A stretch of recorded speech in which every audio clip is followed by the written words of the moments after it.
Hello, everyone. Today we are going to read and analyze Rupert Brooke's famous poem, The Great Lover.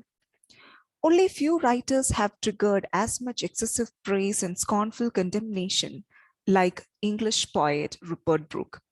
Handsome, charming, and talented, Brooke was a national hero even before his death in 1915 at the very young age of 27.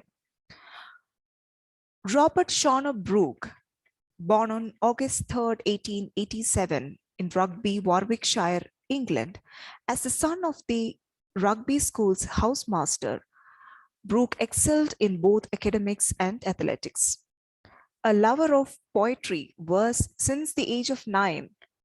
He won the school poetry prize in the year 1905. While he was attending the King's College in Cambridge University, he became the president of the University Fabian Society, which is actually the theatre society there. Brooke published his first poems in 1909, although his first book, which is titled as Poems, appeared in 1911. He became really popular in both literary and political circles when he befriended Winston Churchill, Henry James, and the members of the famous Bloomsbury group, including Virginia Woolf. Between 1908 and 1912, he fell in love with 3 women, all ending in failure. This depression in love affairs drove him to leave England to travel in France and Germany for several months. In 1912, Brooke compiled an anthology entitled Georgian Poetry 1911-1912 with Edward Marsh. In 1913, Brooke traveled again, spending several months in America, Canada, and the South Seas. While in the South Seas, he wrote some of his best poems, including Tiare Tahiti and The Great Lover. He returned to England at the outbreak of First World War and got him enlisted in the Royal Naval Division. His most famous work, The Sonnet Sequence, 1914, and other poems, appeared in 1915. On April 23, 1915, after taking part in the Antwerp expedition, Brooke died of blood poisoning from mosquito bite while en route to Gallipoli with the Navy. He was buried on the island of Skyros in the Aegean Sea. So this is the world-renowned, world-famous poem, The Soldier, taken from 1914 and Other Poems collection, written by Robert Brooke. It actually got him international fame and success instantly. If I should die, think only this of me, that there's some corner of a foreign field that is forever England. So this is by Robert Brooke, The Soldier. Moving on to describing a little more about our writer. The famous author W.B. Yeats once described Brooke as the most handsome man in Britain, and Francis Cornford called him a young Apollo golden-haired. Unlike the other war poets who concentrated on the horrors of war while they were writing war poetry, Brooke's poetry, written in the early months of the war, when success was still in sight, was full of cheerful leadership, friendship, and idealism, even when faced with potential death, especially the world-renowned poem Soldier. He also belonged to 2 other different literary groups, which are Georgian poets and Daimok poets. So also there is a comparative study that came in the year 2009, which actually titled as the same as the poem, and it talks about the historical figure Rupert Brooke. The Great Lover is a 2009 biographical novel by Jill Dawson, the English poet and novelist born in Durham, England. The novel follows the fictional Nell Golightly as she encounters the eccentric poet Rupert Brooke in Grantchester, Cambridgeshire. Set from 1909 until 1914, the novel Dawson examines Brooke's relationship with Nell, who appears as a maid, and his growth, Rupert Brooke's growth as a poet and as an individual. Moving on to discussing the poem, when we analyze the structural analysis of the poem will lead to us into examining the length of the poem.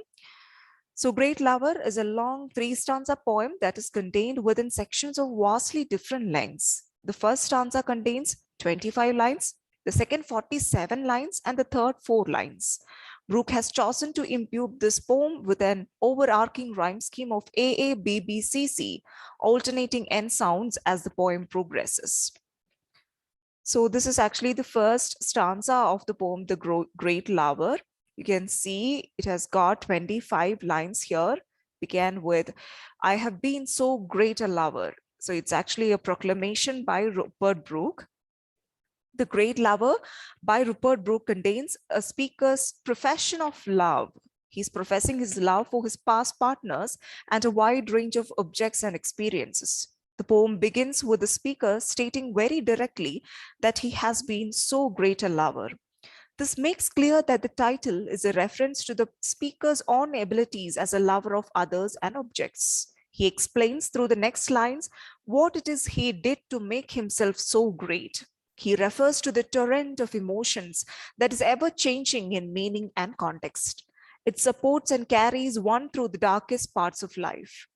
It is with these emotions and his powerful love in mind that he describes his darkest moments as being the brightest stars.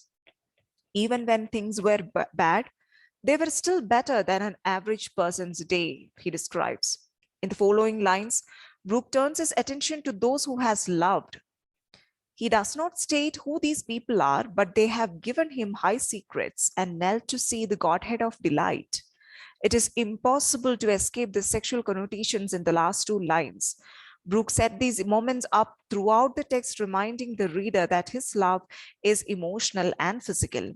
In the last section of this stanza, the speaker refers to the love he had as a flame.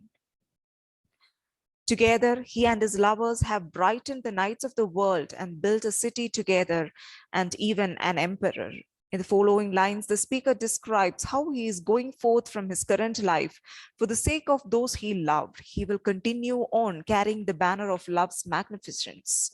Time here is an allusion to what is to come in the final stanza of the piece. The discussion of life eventually makes its way towards death. And this is the second stanza, which has got 47 long lines. The speaker in the second stanza goes on to state that he has loved so many things and wants to write their names on a banner and wave it in the wind. This way, they will always be remembered.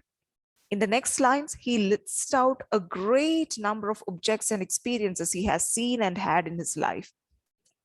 These range from blue massing clouds, first to touch, to footprints in the dew and pools of water.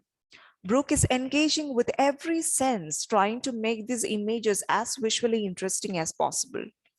The reader will envision these situations and take pleasure from their texture and oftentimes luxury. One should also take note of the power the list carries. He goes through 3 different lines, all of which began with the article the benison of hot water first to touch, the good smell of old clothes, and others such, the comfortable smell of friendly fingers. The second stanza began its conclusion at the point when the speaker has become completely enraptured with the detailed listing he has provided. It is bringing him as much joy as the objects and experiences themselves. One of the most important factors of the speaker's love is that it is mostly directed at things that cannot last. Trees will die, halls will fill, and rainbows will disappear. The speaker understands this and states that all these shall pass. That does not make them less important. They will remain with him in the great hour when he dies. The speaker immediately backs out of the statement, saying instead that not all of his loves will remain with him through the gate of death. When he dies, only a certain percentage will last. Others will play deserter and break the connection they made together. There is a significant amount of personification here. In the final section of the second stanza, the speaker moves forward in time. He imagines the moment he wakes up in heaven and looks around him. There will be somewhere something of the love he once knew. It might just be his own capacity to love. His love will be shared with new friends who are now strangers. And this here It is the last 4 lines. It's the last stanza, the final stanza. The third stanza, the last 4 lines, the speaker seems to be mourning the loves that have abandoned him. He calls them dear and faithless, as they did not want to carry on with him into the afterlife. While he is upset, he does not hate the things he used to care so deeply for. Instead, he tells them that he has one last gift to give. This will be that in the future, after he and many others are long dead, there will still be later lovers to praise you. The new lovers will definitely know that the things the speaker loved were in fact lovely. So this is basically the poem is about. He's professing the love and he's describing the past partners, the whatever the objects that he has ever loved. And that is basically the poem is about. And when we analyze the mood of the poem, we can clearly comment that throughout the majority of the piece, the mood is optimistic. The speaker is bragging about and celebrating the love life that he lived. It is clear that he is happily sharing the great highs of his life with the reader. When the poem comes to its conclusion through though the scene darkens, the speaker looks into his future and discusses what comes after death for both himself and those things he has so cherished. So this is it. Here ends the analysis of the poem, The Great Lover, written by Rupert Brooke. Hope this helps you in understanding this poem much better. Thank you.